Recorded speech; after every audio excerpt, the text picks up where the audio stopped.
नमस्कार दोस्तों, AR reacts के एक और नए एपिसोड में आपका स्वागत है। मैं हूं आकाश और आज हम दोस्तों देखने वाले हैं कि इंडिया की ग्रोथ को देखकर किस तरीके से पाकिस्तानी बिलबिला रहे हैं। और कुछ कुछ पाकिस्तानी तो यहां तक कह देते हैं कि भाई अगर हम इंडिया से अलग ही नहीं होते तो आज कितना अच्छा होता। तो चलिए सबसे पहले हम देख लेते हैं वीडियो, इसके बाद हम रखेंगे अपने ओपिनियन।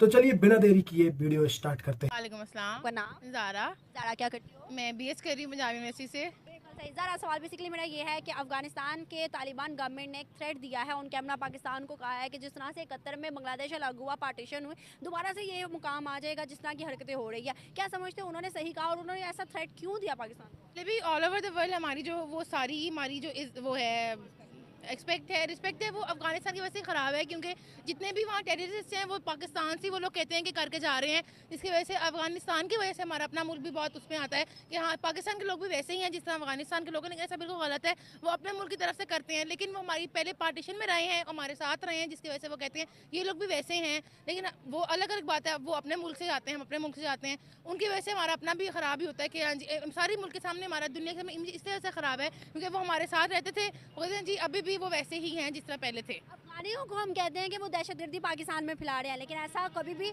हमने उनके बकौल सबूत नहीं दिया कि भाई इन्होंने किया है, या यूएन के अंदर मनवा नहीं सके हम ना कि अफगानिस्तान जो है वो टेररिस्ट दहशतगर्दी फैला रहे हैं। अगर हम ये बात का देखें ना कि वो दहशतगर्दी अगर फैला रहे हैं तो मुसलमान मुसलमान का दुश्मन है भी सही। वो अपने अगर हम बताएं भी किसी को ऐसे, क्योंकि हमारे पास जितने भी असले हैं वो हम लेते तो अफगानिस्तान से ही हैं, अगर हम उनके खिलाफ ही करना शुरू कर देंगे सारी बातें तो हमें हमारा असला हमारी सारी चीज़ें हमें कैसे वो देंगे। हमारे पीएम ने भी कहा था कि हम दहशतगर्दी को कंट्रोल करना चाहते हैं और करना भी चाह रहे हैं और कर भी रहे हैं, लेकिन हमसे हो नहीं पा रही। तो इसका क्या स्टांस बनता है कि हमारा पीएम खुद कह रहा है कि दहशतगर्दी हम कंट्रोल करना चाह रहे हैं लेकिन नहीं हो पा रही? ये वही बात हमारे मुल्क में तो हो सकता है कि हमारे जो लीडर्स हैं वो इस बात पे कंट्रोल नहीं करते, उनको जहाँ से पैसे आते हैं वो वहाँ की बात करना शुरू कर देते हैं। मे बी उनको अफगानिस्तान से वो आते होंगे, इस वजह से वो नहीं बोलते कुछ भी, वो कहते चल जैसे चल रहा है वैसे चलने दो। सारे हमारे लीडर्स पे ही बात होती है। अगर हमारा लीडर अच्छा है, हमारी हुकूमत अच्छी है तो हम खुद भी अच्छे हैं, अगर हमारी हुकूमत ही अच्छी नहीं है तो फिर हम किस तरह अच्छे हैं? हमारी भी कोई रिस्पेक्ट नहीं है। वो वहाँ जाके बाहर जाके बहुत हरा बातें करते हैं, वो कहते हैं इनके तो हुक्मरान ऐसे हैं कि लोग खुद भी वैसे ही होंगे। लेकिन हुक्मरानों ने जो अपनी बात करनी है वो करनी है, उनके लिए वजह से हमारा अपना भी नाम खराब होता है। हमारी क्या समझती हो कि इस तरह की डिसरिस्पेक्ट इंडिया की क्यों नहीं होती? उनकी इज्जत पूरी दुनिया में क्यों बन गई है? अफगानिस्तान में जितने मुस्लिम ममालिक हैं उनकी इज्जत भी करते हैं, उन्हें प्रोटोकॉल भी देते हैं, उनका आओ भगत करते हैं कि आज एक दफ़ा हमारे मुल्क में आके चाहे इन्वेस्टमेंट करो चाहे यहाँ से ले भी जाओ। क्या समझते हो इंडिया की क्यों इतनी रिस्पेक्ट है? आप जिस तरह देखें उनकी डेवलपमेंट एक्सट्रीम लेवल पे बहुत ज़्यादा है, वो और फजूल बातों पे इतनी बात नहीं करते। वो चांद पे भी लोग चले गए हैं, उनने बहुत मेहनत की है, एक दफ़ा गए दो दफ़ा गए नहीं पहुंच पाए, लेकिन थर्ड टाइम वो उन्होंने अपनी पार्टी स्ट्रांग बनाई और वहाँ तक पहुंच गए। वो हमारी जैसे फजूल बातों पे इतना करते नहीं है, उनके लिए पैसे की ये चीज़ें इतनी अहमियत नहीं रखती जिस तरह हमारे मुल्क में बहुत अहमियत रखती हैं। जी पैसे भी मुल्क बहुत बहुत अहमियत रखता है और ऑल ओवर द वर्ल्ड उनकी जो रिस्पेक्ट है उनके लिए बहुत वो रखती है इंपॉर्टेंट कि जी हमारे मुल्क की respect all over the world हो। ये नहीं कि बस हमारे इसको देखने के लिए कि जी हमारे मुल्क को फ़ायदा हो रहा है नहीं हो रहा, लेकिन हमारा मुल्क यही चाहता है कि जी हमारा फ़ायदा हो, पैसे आते रहे, करप्शन होती रहे, बस और कुछ भी नहीं चाहता। लगता है आपको कि पाकिस्तान का मुकाबला इस टाइम इंडिया से है? बिल्कुल नहीं है, हम बहुत लोवेस्ट फॉर्म पे, हमारा मेक्सिको से ज़्यादा हमारी बुरी हालत है कि मेक्सिको में हमारी जो लेबर है वो बहुत एक्सट्रीम लेवल पे ज़ीरो है। हम ज़रा उससे ऊपर आते हैं, लेकिन हमारी डेवलपमेंट पे हम तो बिल्कुल ज़ीरो पे ही हैं, क्योंकि हमारे जो लीडर्स हैं वो कोई काम करते नहीं हैं। उनको जो जितने भी उनको फंड्स आते हैं वो अपने ऊपर ही कर लेते हैं, अपनी उनकी गाड़ियाँ लग्जरीज आप देख सकते हैं। अब आप ये बात सोचें, अमेरिका में सिर्फ 1000 कुछ गाड़ियाँ हैं जो उनकी पूरी गवर्नमेंट यूज़ करती है। हमारे हमारे पाकिस्तान में 10,880 गाड़ियाँ हमारे सिर्फ प्रोटोकॉल्स में यूज़ होती हैं। उनकी वो अमेरिका है और ये पाकिस्तान है। क्यों अंडर डेवलपमेंट है? क्योंकि हमारे मुल्क में हमारे लीडर्स ही कहते हैं जी हम ही नंबर 1 हो, लोग ज़ीरो चाहें, वेल एक्चुअल लाइफ है। आप देखें हमारे लीडर्स की लंदन में इतनी वो प्रॉपर्टीज़ हैं, यहाँ क्या है जो इलाज वो पाकिस्तान में नहीं करा सकते और लंदन जाके कराते हैं। वही बीमारी अगर पाकिस्तान में किसी को हो जाए वो कहाँ जाए? लंदन जाएगा वो? किसी गरीब यहाँ किसी बूढ़े इंसान को वो बीमारी हो जाए, जो लंदन जाके वो उसका इलाज कराते हैं, तो यहाँ वो कहाँ कराएगा?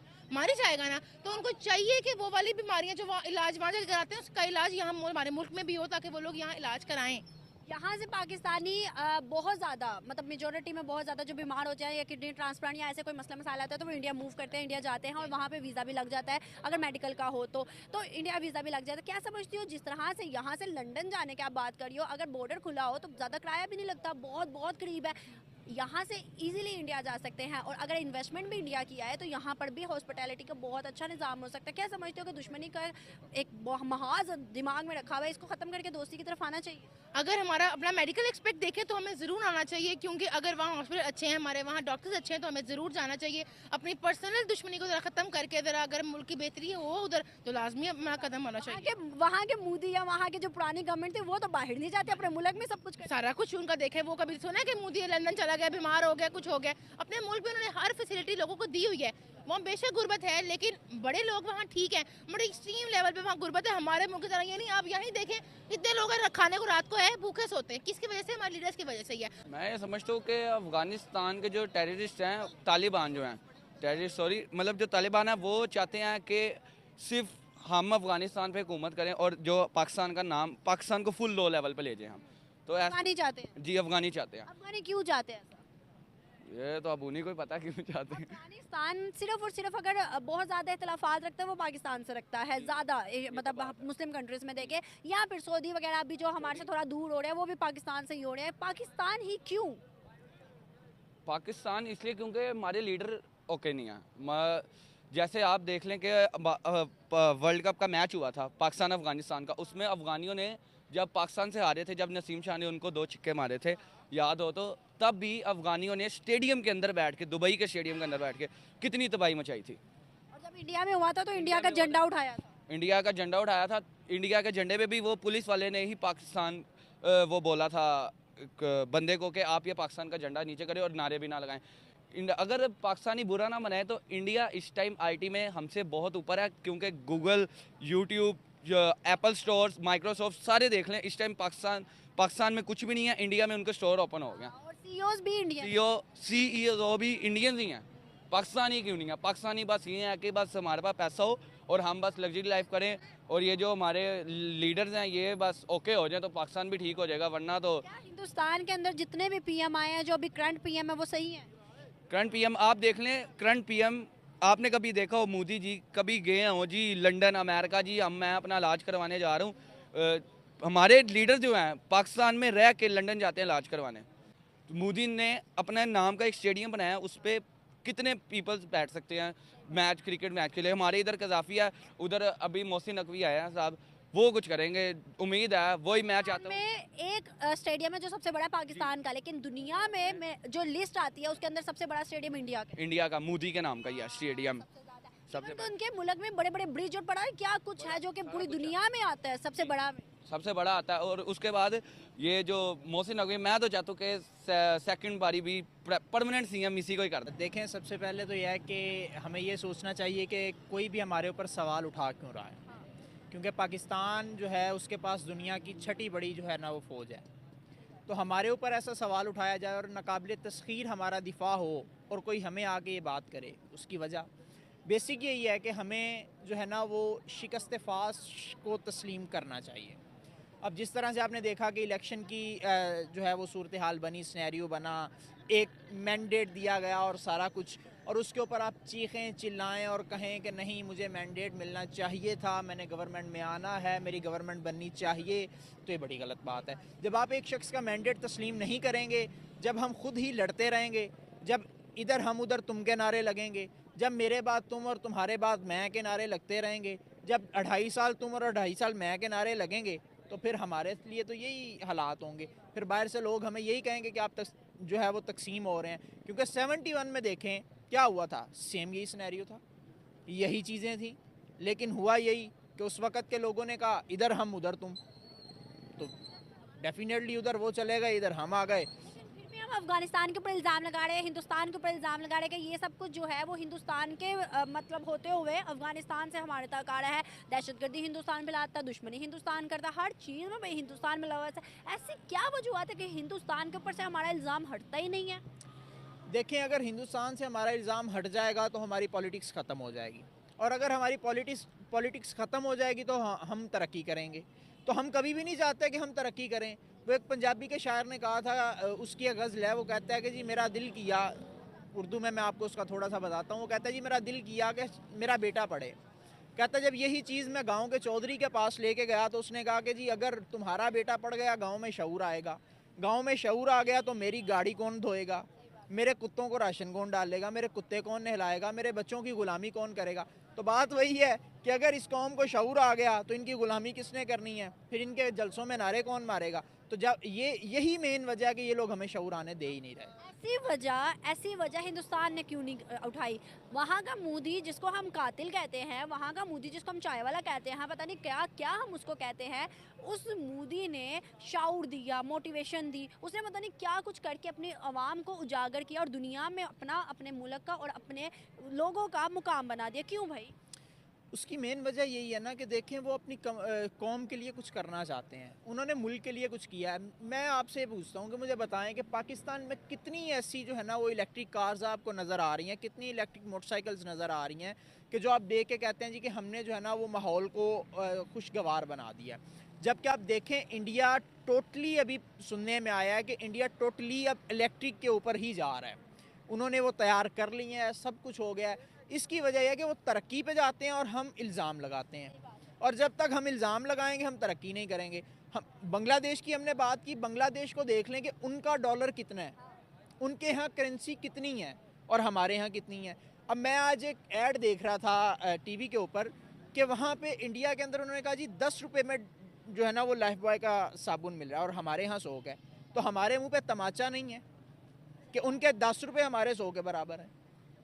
और उसके अलावा चले साबुन तो चले, फिर आ जाती है दूसरी चीज़, वहाँ की जो चावल और आटा और घी और चीनी और मतलब टमाटर वगैरह वो कोई 20-30 रुपए के अंदर अंदर सारा कुछ 50 के अंदर अंदर हद मिल जाता है, और यहाँ पर 300, 350, 400 पे चला जाता है। यही वजह है ना कि हम लोग पहले कहते होते थे कि यार गरीब जो है ना वो अगर चिकन नहीं खा सकता ना तो वो कुछ सब्जी ला के खा ले, लेकिन अब क्या होता है, अब वो बेचारा सब्जी भी नहीं खा सकता क्योंकि हालात इतने टफ। दाल भी नहीं खा सकता। दाल, अब वो बेचारा कहता है कि यार नमक मिर्च, पहले होता था यार नमक मिर्च से रोटी खा लेगा, नमक मिर्च इतनी महंगी हो गई है वो बंदा बेचारा पानी के साथ खाने के लिए भी तरस गया कि पानी जो है ना वो पता नहीं कब खत्म हो जाए। मुकाबले में हम हिंदुस्तान के खड़े होते हैं, हम कहते हैं हम अफजल कौम हैं, हम अफजल हैं, और पता नहीं इस तरह के नारे हम कब से सुनते आ रहे हैं कि भाई हिंदुस्तान के मुकाबले में हम जंग में भी आगे जा सकते हैं, हर चीज़ में आगे जा सकते हैं। भाई क्या, कौन सी जगह पे हम हिंदुस्तान का या बांग्लादेश का या अफगानिस्तान का मुकाबला कर रहे हैं? देखें जंग की अगर जहाँ तक बात की जाए, जंग में तारीख बिल्कुल मुख्तलिफ है, क्या हो रहा है, कैसा हो रहा है, किस तरह हो रहा है। लेकिन मैं आपसे सिर्फ यही कहूँगा कि अगर जंग की बात है तो जंग कौम लड़ती है और कौमें ही जंगें किया करती हैं, ठीक है। अगर हम अपनी आर्मी के साथ हैं तो आर्मी के साथ इसलिए हैं कि कौम है, आर्मी कौम के बगैर नहीं है और कौम आर्मी के बगैर नहीं है। और जब ये दोनों तकसीम होंगे करने वाले पॉलिटिशियंस हैं, और कोई भी मुल्क कौम के बगैर नहीं होती। और जब तक सियासतदान जो हैं वो मुल्क को तकसीम करते रहेंगे, फ़ौज और आवाम को तकसीम करते रहेंगे, तो डेफिनेटली हमें तकसीम करना बहुत आसान है। मेरा यहाँ से अपने तमाम सियासतदानों को यही पैगाम है कि खुदारा सिंधी बलोची पठान मुहाजिर के नारे छोड़ें, शिया सुन्नी वहाबी देवबंदी के फ़िरक़ों से बालातर होकर इस कौम का सोचें, इस मुल्क का सोचें। अगर मुल्क नहीं होगा तो कोई भी हुकूमत नहीं कर सकेगा, अगर मुल्क नहीं होगा तो कोई भी अपने घर की रोटी नहीं चला सकेगा। आपकी सियासतें बढ़ जाएंगी, आपके प्रोग्राम बढ़ जाएंगे, आप लोग भी बढ़ जाएंगे वहाँ पे जहाँ से कभी निकल नहीं सकेंगे। आखिरी सवाल है, उसके बाद आपको इजाज़त है। मुझे बताइएगा, जिस तरह से इस टाइम दुनिया के बड़े बड़े जो लीडर्स हैं वो मोदी का भगत कर रहे हैं, मोदी के साथ अच्छे से ताल्लुकात बनाना चाहते हैं, बरअक्स पाकिस्तान के पॉलिटिशियन की उस तरह से रिस्पेक्ट नहीं नजर आती, चाहे वो किसी भी मुल्क उठा लें, छोटे से छोटे मुल्क के अंदर भी उस तरह से नहीं है। क्या वजूहत है उस बंदे ने आने के बाद अपनी पॉलिसीज़ को इस तरह बनाया कि आज पाकिस्तान का स्टांस बहुत कम हो गया, दुनिया से नाम और निशान बहुत एंड पे आ गया? देखें हमारे ना, मैं चूँकि इंटरनेशनल लॉ कर रहा हूँ तो फॉरेन कंट्रीज़ के अंदर हमें जो है ना वो एक पढ़ाई जाती है लॉ के स्टूडेंट्स को, मनी लॉन्ड्रिंग के ऊपर एक लेक्चर पढ़ाया जाता है, और उसमें हमें इतनी शर्मिंदगी से ये कहना पड़ रहा है कि हमारे एक बहुत बड़े सियासतदान जो कि वज़ीर आज़म 3 दफ़ा इस्लामी जमहूरिया पाकिस्तान के रह चुके हैं, उनकी तस्वीर लगाकर ये बताया जाता है कि सबसे बड़े मनी लॉन्ड्रिंग के पैरोकार ये हैं। तो हम कहाँ पे खड़े हैं? अकॉर्डिंग टू लॉ बात कर रहा हूँ कि लॉ के अंदर हमें बताया जा रहा है कि आपके मुल्क के अंदर आपके सरबराह सबसे बड़े चोर हैं, सबसे बड़े डाकू हैं, तो हम किधर स्टैंड कर रहे हैं? फिर जब हम जाएंगे एट द एंड इलेक्ट होके या सिलेक्ट होके, इलेक्ट होके चले जाएं हम, तो फिर यही बात है कि लोग कहेंगे कि कशकोल लेके आ गए हैं, फिर हम जाएंगे, फिर वही बात है ना, मैं मांगने नहीं आया लेकिन मैं क्या करूं, मेरी मजबूरी है। तो फिर पाकिस्तान को इस दाने पे आके खड़ा कर दिया। हम उस नहज पे खड़े हैं इस टाइम। मैं ये समझता हूँ कि बड़ी माजरत के साथ इकबाल भी सोचता होगा कि शायद वो रात मैं गुजार लेता जाग कर जिस रात मैंने ख्वाब देखा था, और कायद भी ये सोचते होंगे कि मैंने एक ऐसी कौम को, एक ऐसी ज़मीर फरोश कौम को पाकिस्तान जो है वो ला के दिया है, पाकिस्तान आज़ाद करवा के दिया है, जिसको इस मुल्क की कदर नहीं है। मैं ये कहता होता हूँ कि हम लोग, आज़ाद हिंदुस्तान हुआ था, हम नहीं हुए थे, हम ग़ुलाम हुए हैं और हम ग़ुलाम इब्ने ग़ुलाम हैं। सारी ज़िंदगी ग़ुलामी की और आगे करते रहेंगे। हम जब तक इन हुक्मरानों से बालातर नहीं होंगे, कौम नहीं बनेंगे, बच्चों को शऊर नहीं देंगे, तालीम नहीं देंगे, इय्याका नाबुदु व इय्याका नस्तईन पे नहीं चलेंगे। मैं किसी भी सियासी लीडर की हिमायत नहीं कर रहा, मैं किसी एक को भी अच्छा नहीं कह रहा। सभी चोर हैं, सभी घटिया हैं, सभी लुटेरे हैं। मैं ये कह रहा हूँ कि पाकिस्तान बने, अच्छा बने, मजबूत बने, मुस्तहकम हो और हमारी इज़्ज़त हो। अगर हमारी इज़्ज़त नहीं होगी तो फिर वही है कि कशकोल लेके फिरेंगे, मांगेंगे और गुजारा कर लेंगे, अपने बैंक बैलेंस भरें, कौम मरती है मर जाए हमें पता ही नहीं है। तो वो फैज़ साहब कहा करते थे कि आज बाज़ार में पा बजोला चलो, दस्तो रक्सा चलो, मस्तो शोला चलो। तो हमने अगर दस्तो रक्सा और मस्तो शोला चलना है, हमने बेड़ियाँ पहन के चलना है, तो फिर हमें एक होना होगा। फिर आर्मी भी एक हो, अवाम भी एक हो, एक पेज पे आएँ, फिर पाकिस्तान तरक्की करेगा। फिर से वही कहूँगा कि खुदारा हमारी जान छोड़ दो, अपनी सियासत को अपने घरों तक रखो, गलाजत की सियासत को ख़त्म करो, इस कौम को आगे तरक्की करने दो। बहुत तो ये थी दोस्तों वीडियो जिसमें आपने सुना कि भारत की तरक्की को देखकर पाकिस्तानियों के मन में क्या क्या विचार उठते हैं और किस तरीके से कुछ जाहिल लोग आ जाते हैं जो कि दोस्तों अपनी ही अपनी धकाते हैं। जो सामने रिपोर्टर बोल रहा है उसकी नहीं सुनना, जो फैक्ट्स हैं, जो फिगर्स हैं उनको नहीं सुनना, सिर्फ अपना ज्ञान पेलना है। तो इस तरीके से दोस्तों ये पाकिस्तानियों की कुछ रिव्यूज है या फिर कह सकते हैं ओपिनियन है जो इंडिया की ग्रोथ को लेकर, इंडिया के से रिलेटेड जो टॉपिक्स होते हैं उनसे रिलेटेड इनके जो पॉइंट ऑफ व्यू है। तो आपको कैसे लगे दोस्तों आप लोग कमेंट करके बता सकते हैं। बाकी दोस्तों हम मिलते हैं नेक्स्ट वीडियो में, तब तक के लिए जय श्री राम।